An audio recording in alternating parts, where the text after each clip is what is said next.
मराठी माझा न्यूज चॅनलला सबस्क्राइब करा आणि बेल आयकॉनवर क्लिक करा। भरधाव कंटेनर पुलावरून खाली, चालक वाहक गंभीर जखमी, कंटेनरचे मोठ्या प्रमाणात नुकसान। जळगाव जामोद तालुक्यातील सोनगाव जळगाव रस्त्यावरील हॉटेल 712 जवळील पुलावरून कापसाच्या गाठींनी भरलेले भरधाव वेगाने जळगावच्या दिशेने येणारे कंटेनर पुलावरून खाली कोसळल्याची घटना दिनांक 17 जुलै रोजी दुपारच्या दरम्यान घडली।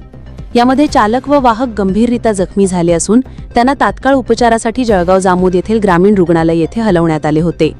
त्यानंतर त्यांच्यावर प्राथमिक उपचार झाल्यानंतर खामगाव येथील सामान्य रुग्णालयात उपचारार्थ भरती करण्यात आले आहे।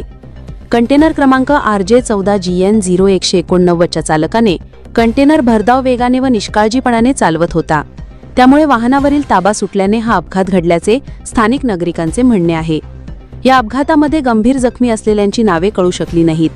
या कंटेनरमध्ये अंदाजे 30 ते 35 लाख रुपयांच्या कापसाच्या गाठी असून कंटेनरचे मोठ्या प्रमाणात नुकसान झाले असून घटनास्थळाला जळगाव जामोद पोलीस स्टेशनचे PSI प्रशांत झेंडगे, पोलीस नायक इरफान शेख, गजानन मानकर यांनी जाऊन भेट दिली व संपूर्ण परिस्थितीचा आढावा घेतला।